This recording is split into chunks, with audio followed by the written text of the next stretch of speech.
Acts chapter 2 verses 1 to 24. When the day of Pentecost came, they were all together in one place. Suddenly a sound like the blowing of a violent wind came from heaven and filled the whole house where they were sitting.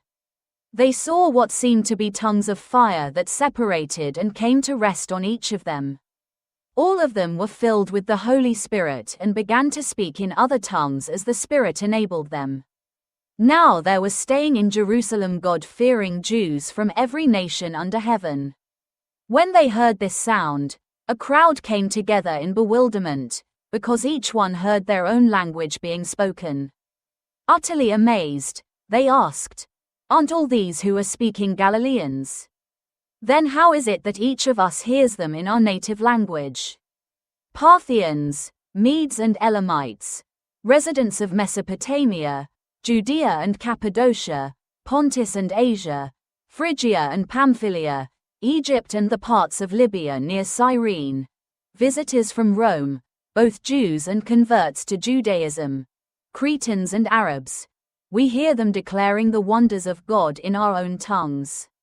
Amazed and perplexed, they ask one another, "What does this mean?" Some, however, made fun of them and said, "They have had too much wine." Then Peter stood up with the 11, raised his voice and addressed the crowd, "Fellow Jews and all of you who live in Jerusalem, let me explain this to you. Listen carefully to what I say. These people are not drunk, as you suppose. It's only 9 in the morning. No, this is what was spoken by the prophet Joel. In the last days, God says, I will pour out my Spirit on all people. Your sons and daughters will prophesy, your young men will see visions, your old men will dream dreams. Even on my servants, both men and women, I will pour out my Spirit in those days, and they will prophesy. I will show wonders in the heavens above and signs on the earth below, blood and fire and billows of smoke. The sun will be turned to darkness and the moon to blood before the coming of the great and glorious day of the Lord. And everyone who calls on the name of the Lord will be saved. Fellow Israelites, listen to this. Jesus of Nazareth was a man accredited by God to you by miracles, wonders and signs, which God did among you through him, as you yourselves know. This man was handed over to you by God's deliberate plan and foreknowledge, and you, with the help of wicked men, put him to death by nailing him to the cross. But God raised him from the dead, freeing him from the agony of death, because it was impossible for death to keep its hold on him. And 42 to 47. They devoted themselves to the apostles' teaching and to fellowship, to the breaking of bread and to prayer. Everyone was filled with awe at the many wonders and signs performed by the apostles. All the believers were together and had everything in common. They sold property and possessions to give to anyone who had need. Every day they continued to meet together in the temple courts. They broke bread in their homes and ate together with glad and sincere hearts, praising God and enjoying the favor of all the people. And the Lord added to their number daily those who were being saved. On March the 7th in the year 2003 AD, 2 young women along with 3 others were brutally executed because of their faith in Jesus Christ. At that time, the Roman emperor, a man called Septimus Severus, had made Christianity illegal, punishable by death. Perpetua was 22 years old, a married woman with a young child coming from a well-off family. Felicitas was a slave girl who had just had her first baby. These courageous young women refused to disown their faith. They were wrapped up in animal skins and along with 3 others were thrown to the wild animals. Now at that time, the Roman Empire was powerful, complacent, and very, very anti-Christian. In contrast, the Christian church was powerless, it was oppressed, it was a despised minority. Now, I guess that if you or I had been a social and political commentator of the day, we would probably have said that the church is in its final death throes. It has no hope, while the Roman Empire is unstoppable and destined to become a worldwide force. 2,000 years later, we can now see that the opposite is what has taken place. The church that Perpetua and Felicitas belong to has now become a worldwide community embracing over 2 million people, and the Roman Empire, well, you can find it in museums and junior school projects. In this series on the Apostles' Creed, we come today to a section about the church. I believe in the Holy Catholic Church, the communion of saints. And what I want to do today is tell you why I believe in the church. And I'm going to do so by focusing on the creed and the words of the creed. But also I want to illustrate what I have to say by the reading that Irene read to us from Acts chapter 2, a reading that describes the very beginning of the church in its life and ministry on earth, and so really does demonstrate the words of the creed. So the first and the greatest reason why I personally believe in the church is because the church has a really wonderful founder. The Apostle Creed describes the church, first of all, as holy, the Holy Catholic Church. The word holy, as you perhaps know, literally means set apart. It describes the fact that the church is fundamentally and at its core different from any other society or group of people or belief system in the world.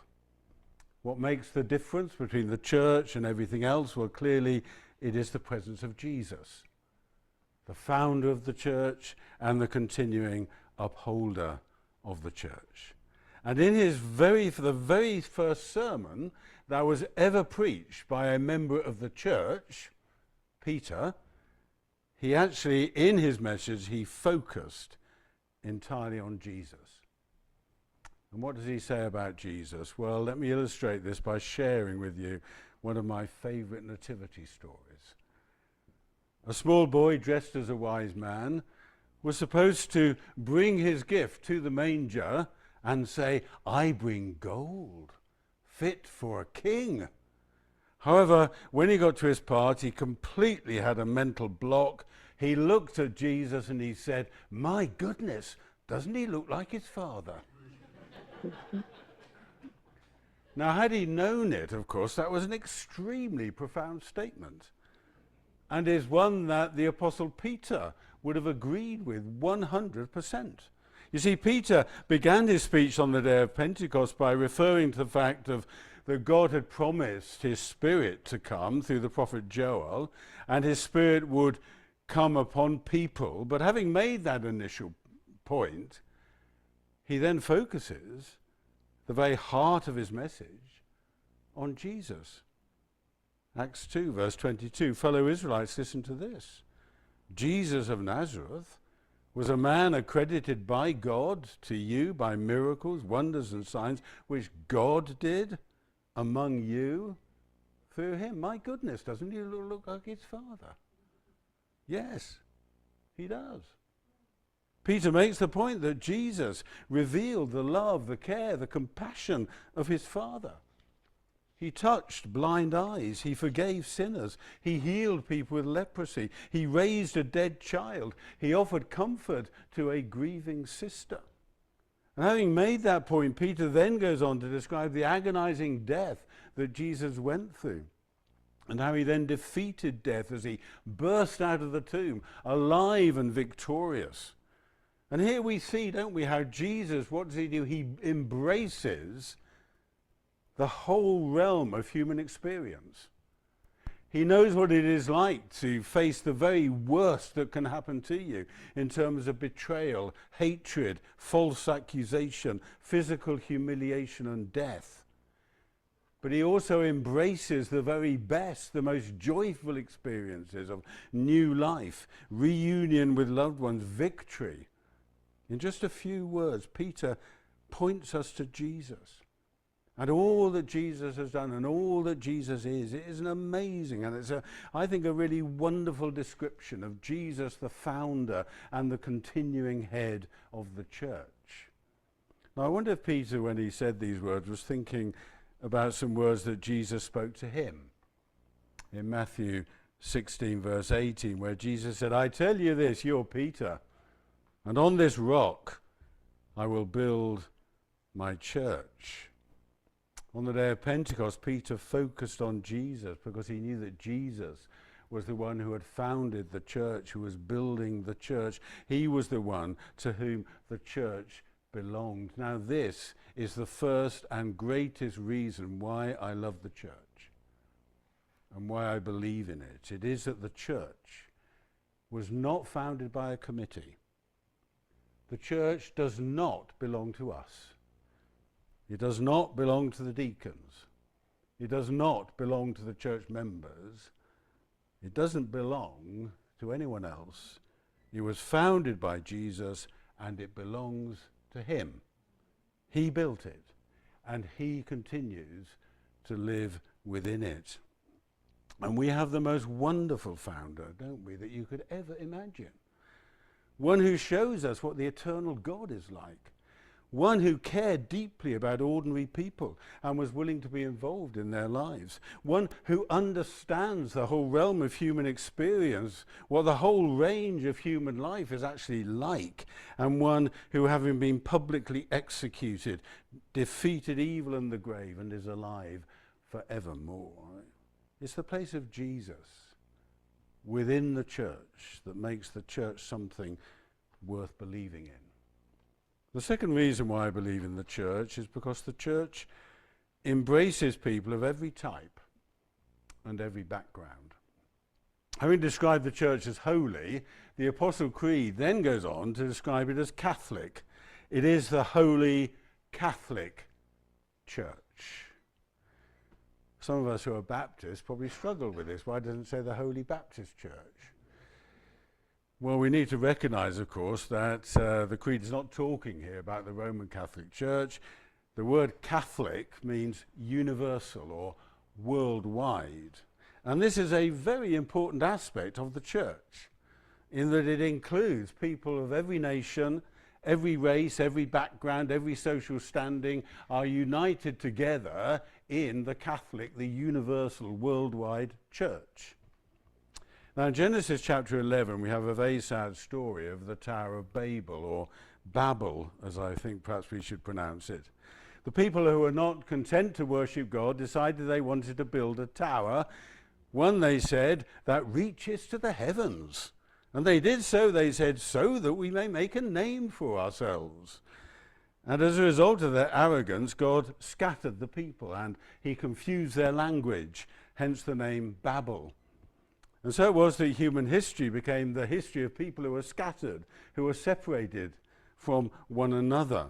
And in Acts, the list in Acts 2, verses 9 to 11, does actually reflect something of this. Parthians, Medes and Elamites, residents of Mesopotamia. These actually were the descendants of people who'd been scattered centuries before due to the military might and cruelty of the Assyrians. Those from Egypt and parts of Libya near Cyrene, these were descended from people who had been forced to flee from the Babylonians at the time when Jeremiah was a prophet. And so God's people were scattered. And one of the great things about the great feast days like Pentecost is that it provided them with a wonderful opportunity to come together, to realize their national and spiritual identity. And this was particularly so at Pentecost. Pentecost happened at the time of year when travel was at its easiest. And so it was attended by people from far and wide came at Pentecost, as we see in verse 5. Now they were staying in Jerusalem, God-fearing Jews from every nation under heaven. All these people came together. Then Jesus sent his Spirit in power and cleansing, and a most amazing thing happened. What happened was that the curse of Babel was reversed. Instead of confusion and separation, there was understanding. Verse 6, when they heard this sound, the crowd came together in bewilderment because each one heard them speaking in their own language. Peter then goes on, quoting the prophet Joel, to talk about the way in which the Spirit breaks down barriers. Barriers between sons and daughters, between young men and old men, servants, men and women. They all now, through the work of the Spirit, they come together. They become one.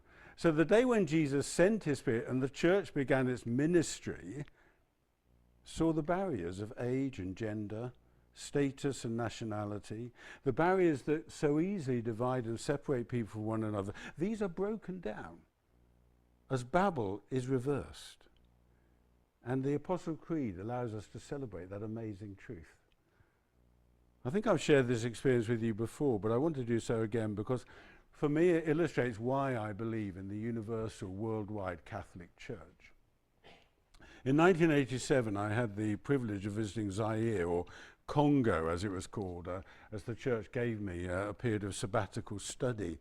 And on one occasion I was driven out to a very remote village in Congo, and I did so in order to spend some time with the local Baptist pastor of the village church and to see how he exercised his ministry.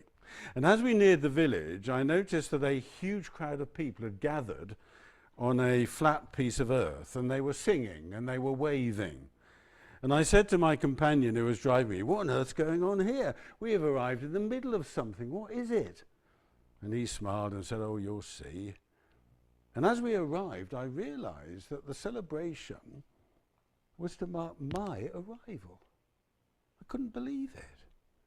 Me, an unknown Baptist minister from England, and the whole village had gathered to receive me. And we had a party that went on into the early hours of the morning. And I think I realized that day, probably for the very first time from my own experience, what a wonderful thing the worldwide church is. And how we really do belong together along national and linguistic boundaries. And the Apostles' Creed encourages us to celebrate and to recognize the strength and the wonder of this diverse body of believers. The church wonderfully embraces people of all ages and generations, of different nations and backgrounds, of varied education and different skills. They all belong together. They are united in their common experience of the Spirit of God. And it is, I think, a great privilege to belong to this community. And we have every reason to believe in this group of such varied people. The third point I want to make is why I believe in the church is because the church cares for the whole person. The third thing that's said about the church in the Apostles' Creed is that it's the communion of saints. Now, there's been quite a lot of discussion about what this actually means. Some people see it as a reference to all the Christians who've gone before and are now in heaven. I have to say that I find that unlikely, because the very next bits of the creed are about eternal life and being in heaven. Others see the communion of saints as a kind of catch-all definition of what the Holy Catholic Church actually is. It is, they say, it's the communion of saints. That's what we mean by it. That does actually make some sense, I think, but the problem I have with that interpretation is that the Apostles' Creed nowhere else repeats itself or tries to bring understanding to what it's just said. It just says it and that's it. I think the interpretation that I like, and I hope you'll agree with, I'm sure you will, is that the communion of saints is here standing in direct contrast to the Catholic, the universal church. And is basically making the point that the church is universal, it is worldwide, but it's also local. The communion of saints, it seems to me, is that shared communion of people like us, who are a community, a family of people who gathered together in the name of Jesus. At the end of Acts chapter 2, we have a brief but a full description of what the life of the local church actually looked like at the beginning of the church's life and ministry. And the thing that I want you to notice about this description in Acts 2 verses 42 to 47 is that the local church was in concern for the whole of a person's life. You see, they had spiritual activities like praising and breaking bread, sharing communion. They had fellowship activities like meeting in each other's homes and making sure people didn't feel isolated or alone. They had educational activities like devotion to the apostles' teaching in order that people may learn and grow and their minds and hearts could be fed. They had social concern activities, as we read in Acts 2 verse 45, where it says they sold property and possessions to give to anyone who had need. And of course, they had outreach activities. As we're told at the end of that passage, that their numbers grew daily. So here, the local church was a church that was concerned for people in their bodies, in their minds, in their spirits. For the whole of the person was cared about in the life of the local church. One of my favourite Peanuts cartoons is when Charlie Brown and his friend Linus are walking through the snow and they see the dog Snoopy, and he's sitting in the snow and he's shivering with cold. And they decide that they need to try and do something for him. And so they walk up to Snoopy and they say, "Be of good cheer, Snoopy. Yes, be of good cheer." And then they walk off. And Snoopy is left still shivering in the cold, but now in the cartoon he's got a large question mark over his head. The first Christians weren't like that. They didn't just speak in order to try and encourage people, but they didn't just do things either. They did both. They spoke the message of Christ, and they lived out the message of Christ, and they showed the sacrificial generosity of Christ. And I think whenever you see this sense of concern for the whole person in the life of a local church, then I think you do see something that is worth believing in. It is when the message is spoken and people are taught about their faith, and when food banks are run and friendship cafes are organised and people are encouraged to share fellowship with one another, when the needs of the whole person, even if imperfectly, are sought to be met, then I think we have a local church we can believe in and value.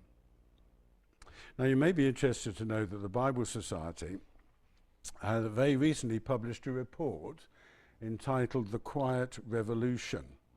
And this report looks at the state of the church in England and Wales since 2018, last 7 years.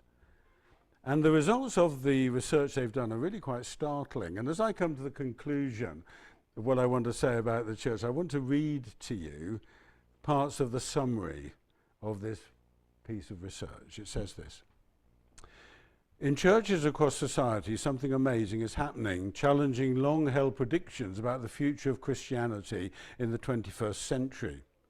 Where once we saw aging congregations and a steady decline in attendance, we now see dramatic growth led by the young.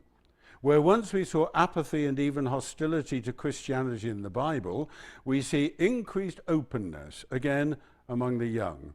This data shows that it is real.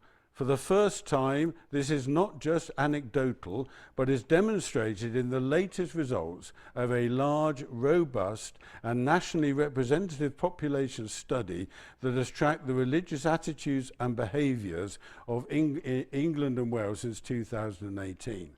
We found that the church is in a period of rapid growth, driven by young adults, and in particular, young men. Along with this, the church demonstrates greater ethnic diversity than ever before.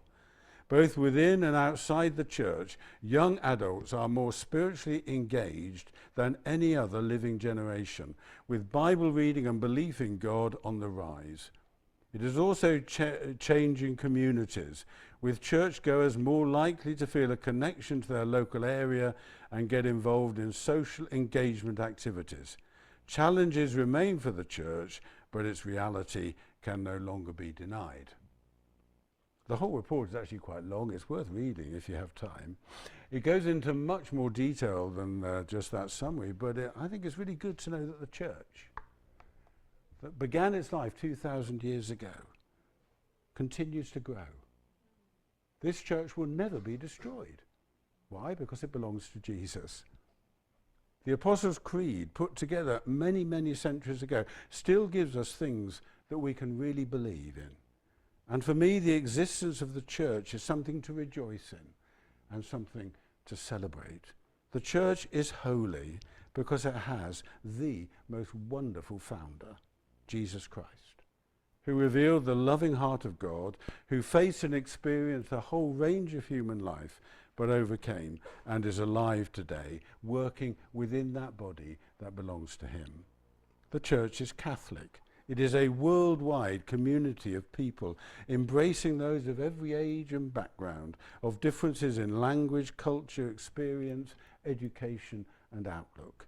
It is all united in a common love of Christ and a commitment to each other. And finally, the church is the communion of saints, in that it cares for the whole person, body, mind, and spirit, and seeks to express the love of Christ in both word and action. And so we believe, don't we, in this wonderful worldwide community. And we are deeply privileged to be part of it.